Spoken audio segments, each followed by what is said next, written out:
नमस्कार दोस्तों, मैं हूं आपके साथ अभय सिंह और आप देख रहे हैं द न्यूज कनेक्शन। दोस्तों, उत्तर प्रदेश की राजनीति में एक बार फिर हलचल तेज हो गई है। साल 2027 के विधानसभा चुनाव से पहले बीजेपी ने संगठन स्तर पर बड़ा दांव खेलने की तैयारी कर ली है। सूत्रों की माने तो यूपी बीजेपी अपने अलग अलग मोर्चों की टीम बदलने जा रही और यह बदलाव अगले 15 दिनों के भीतर देखने को मिल सकता है। माना जा रहा है कि एसआईआर की प्रक्रिया पूरी होते ही संगठन में बड़ा फेरबदल किया जाएगा, जो सीधे तौर पर आने वाले चुनाव की रणनीति से जुड़ा होगा। दोस्तों, बीजेपी का यह कदम केवल एक सामान्य संगठनात्मक बदलाव नहीं है, बल्कि इसे 2027 के सियासी रण की तैयारी के तौर पर देखा जा रहा है। पार्टी नेतृत्व का मानना है कि चुनावी जीत का रास्ता मजबूत संगठन से होकर गुजरता है और यही वजह है कि जमीनी स्तर तक असर रखने वाले मोर्चों पर विशेष फोकस किया जा रहा है।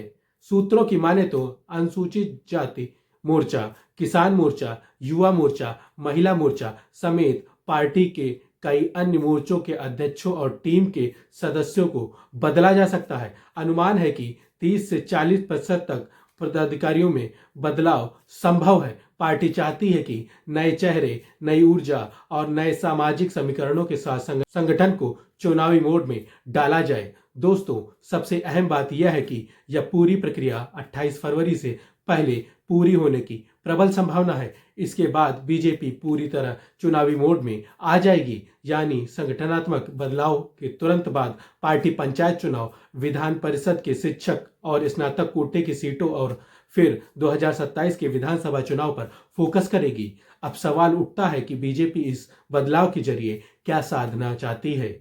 दरअसल जाति समीकरण इस पूरी कवायद पर का सबसे अहम हिस्सा माने जा रहे हैं। सूत्र बताते हैं कि मोर्चों में बदलाव करते समय सामाजिक संतुलन और क्षेत्रीय समीकरणों को खास तवज्जो दी जाएगी। बीजेपी के मौजूदा प्रदेश अध्यक्ष पंकज चौधरी स्वयं ओबीसी कुर्मी समाज से आते हैं और यह संकेत माना जा रहा है कि संगठन में ओबीसी प्रतिनिधित्व को और मजबूती दी जा सकती है। वहीं अगर क्षेत्रीय संतुलन की बात करें तो पश्चिमी उत्तर प्रदेश में जाट समाज, ब्रज क्षेत्र में यादव और ब्राह्मण वर्ग और पूर्वांचल व मध्य यूपी में अन्य प्रभावशाली जाति समूहों को साधने की कोशिश की जा सकती है। जानकारों का मानना है कि यह पूरा बदलाव समाजवादी पार्टी के पीडीए यानी पिछड़ा दलित और अल्पसंख्यक समीकरण की काट के तौर पर भी देखा जा सकता है। बीजेपी संगठन के स्तर पर यह संदेश देना चाहती है कि पार्टी सभी वर्गों और समाजों को साथ लेकर चल रही है। दोस्तों, यह भी समझना जरूरी है कि बीजेपी की नज़र सिर्फ विधानसभा चुनाव पर ही नहीं है। इस संगठनात्मक बदलाव को आगामी पंचायत चुनाव और विधान परिषद की 11 सीटों से भी जोड़कर देखा जा रहा है। शिक्षक और स्नातक कोटे की ये सीटें राजनीतिक तौर पर बेहद अहम मानी जाती हैं, क्योंकि यहां से पार्टी को बौद्धिक और मध्यम वर्ग के बीच अपनी पकड़ मजबूत करने का मौका मिलता है। सूत्रों के मुताबिक पार्टी नेतृत्व चाहता है कि मोर्चों के जरिए जमीनी स्तर पर कार्यकर्ताओं को सक्रिय किया जाए, ताकि हर वर्ग, हर समाज और हर क्षेत्र तक बीजेपी की नीतियों और उपलब्धियों को पहुंचाया जा सके।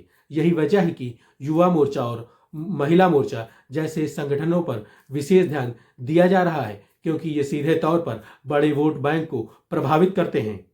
दोस्तों, बीते दिनों लखनऊ में बीजेपी प्रदेश अध्यक्ष पंकज चौधरी की अध्यक्षता में एक अहम बैठक भी हो चुकी है। इस बैठक में पार्टी के विभिन्न प्रकोष्ठों, विभागों के अध्यक्ष, महामंत्री, संयोजक और अन्य वरिष्ठ पदाधिकारी शामिल हुए थे। खास बात यह रही कि इस बैठक में महामंत्री धर्मपाल सिंह भी मौजूद रहे। सूत्र बताते हैं कि इस बैठक में मोर्चों और प्रकोष्ठों में किए जाने वाले संभावित बदलावों, संगठन की कार्यशैली और आगामी चुनाव की रणनीति पर विस्तार से चर्चा हुई है। यह बैठक इस बात का साफ संकेत थी कि पार्टी नेतृत्व अब संगठन को और धार देने के मूड में है। बैठक के बाद प्रदेश अध्यक्ष पंकज चौधरी ने साफ शब्दों में कहा कि पार्टी के विभिन्न विभागों और प्रकोष्ठों में काम करने वाले पदाधिकारियों की भूमिका बेहद बेहद अहम होती है। उन्होंने कहा था कि संगठन में कोई भी काम छोटा या बड़ा नहीं होता है। समाज अलग अलग वर्गों और क्षेत्रों तक पार्टी की नीतियों और विचारधारा को पहुंचाने में इन मोर्चों की भूमिका निर्णायक होती है। पंकज चौधरी ने यह भी कहा कि जब विभिन्न संगठन और समाज के लोग पार्टी से जुड़ते हैं तभी संगठन मजबूत होता है और चुनावी सफलता का रास्ता बनता है। यही सोच इस पूरे बदलाव के पीछे दिखाई दे रही है। दोस्तों, अगर बड़े राजनीतिक परिप्रेक्ष्य में देखें तो बीजेपी का यह कदम लगातार तीसरी बार यूपी की सत्ता में वापसी के लक्ष्य से जुड़ा हुआ है। पार्टी जानती है कि 2027 का चुनाव आसान नहीं होगा। विपक्ष, खासकर समाजवादी पार्टी, लगातार सामाजिक समीकरणों को साधने में जुटी हुई है। ऐसे में बीजेपी संगठन के स्तर पर कोई भी ढील देना नहीं चाहती है। यही वजह है कि पार्टी नेतृत्व चाहता है कि मोर्चों के जरिए हर समाज तक सीधा संवाद स्थापित किया जाए, चाहे वह किसान हो, युवा हो, महिलाएं हो या अनुसूचित जाति वर्ग। हर वर्ग को पार्टी से जोड़ने की रणनीति पर काम किया जा रहा है। दोस्तों, आने वाले कुछ दिनों में यूपी की राजनीति के लिहाज से बेहद अहम होने वाले हैं।